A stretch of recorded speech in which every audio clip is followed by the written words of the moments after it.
what's happening? Beaver Fleming, we're here with Paul Kelly. Oh man, doing good. Alright, so yesterday we were getting worked on by him, and now you're in kind of my area in the skate park. So yeah, I just wanted to do a little interview with you. Sure. We're going to start a new series here, so I just want to know what started driving you to do what it is you do. First explain what it is you do, and then what really drove you to pursue that. Okay, I do a modality called Myoskelatal Alignment techniques. It's a combination between structural bodywork, golfing, and osteopathic manual therapies. And what we do, and we combine neuroscience and some other types of modalities in with it. And what we're doing with athletes is we're looking for the weakness in the system, not necessarily their strength. And we're trying to balance their system like a perfect X if we can, front to back and left to right.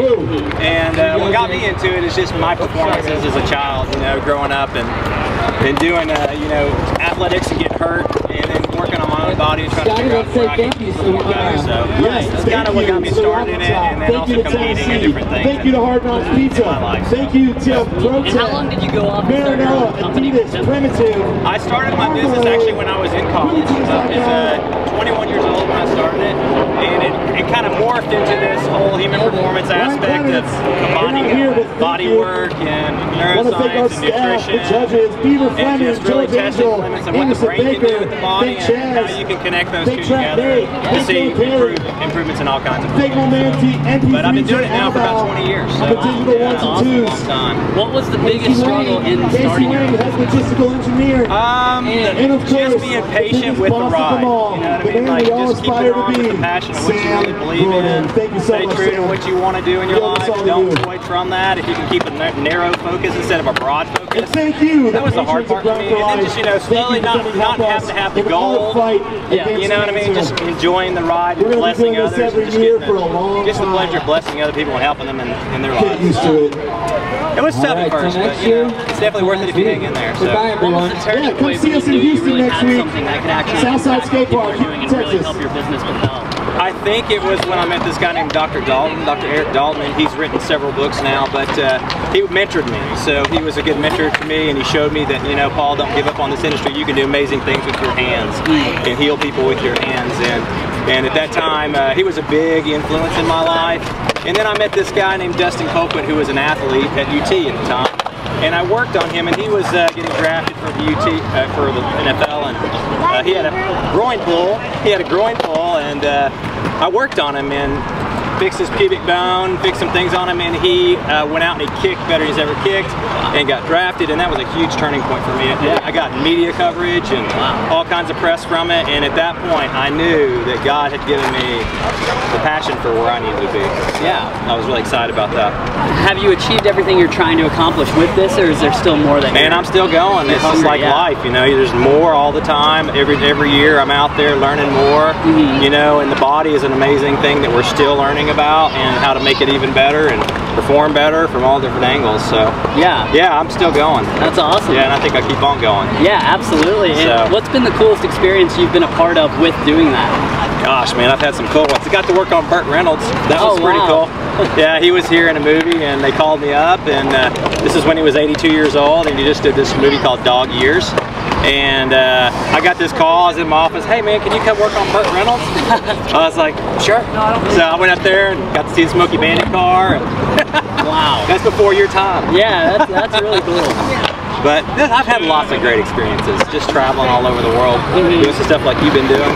Yeah, so traveling and stuff, you go all over the world just kind of speaking and kind of giving your input on how to take care of the human condition, you know, how to take care of the body, and teach continuing education to other therapists and doctors that want to learn.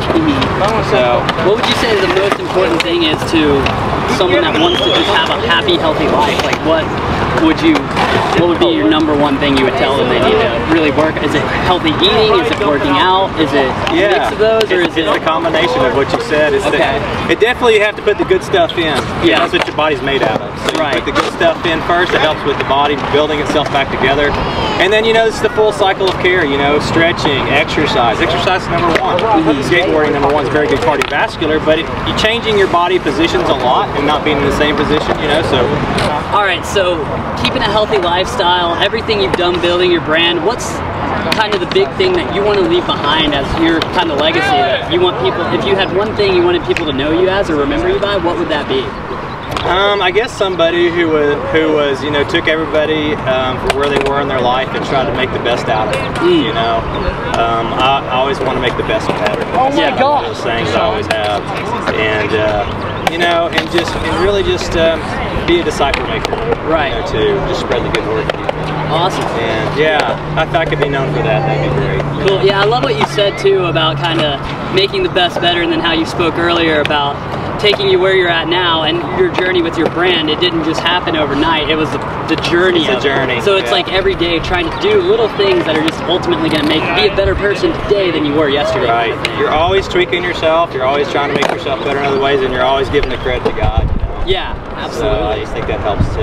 Yeah. You know? What's like the daily thing? Do you have any daily rituals that you do each and every day that kind of just set you up for what you're doing? Is it in the morning? Is it at night? Yeah, I kind of do. You know, when I'm on my drive to work is typically when I have my quiet time. You know, and meditate in the car and get ready for the day and prepare. And I'm very structured. Yeah. So, you know, then I have my workout and then I have my day scheduled out. And then, you know, after I'm trying to eat good too, so I have it all kind of scheduled out. So yeah, it's a plan. You gotta have a plan. You gotta have a direction. So if you don't have that, you're wandering. Yeah. So, you know, I think what's helped you kind of really take from having such a broad, oh, I want to do a bit of everything, to really narrowing it down to this is what I want to really achieve and accomplish, and how did you take those steps to stay away from it? Yeah.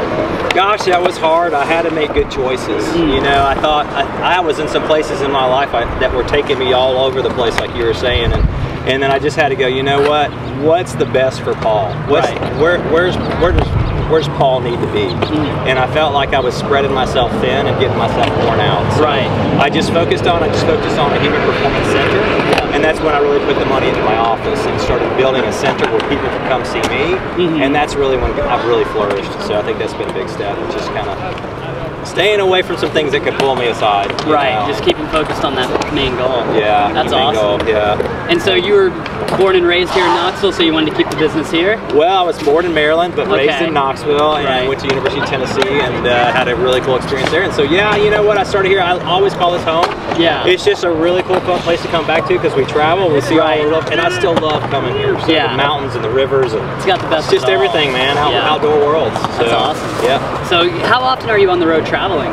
Right now I'm doing about 10 weeks a year, and it was at one time up to 23 weeks a year, so I'm way back, and I like to be home, so cool. I'm excited about being home. Awesome, there we go. Well, thank you so much for everything yesterday, and then today as well, just coming out and seeing a bit of what I do. So. I love this stuff, man. When I was a kid, I used to do this stuff, man, and then I'm probably going to try to get back into it a little bit, but I got to be careful. There you go. Getting older. Yep, awesome, man. All right, well, thank you Thanks again. for having me out. Thanks for coming in. Hope to see more good things from you, brother. Absolutely. Take care, man. Take care. You.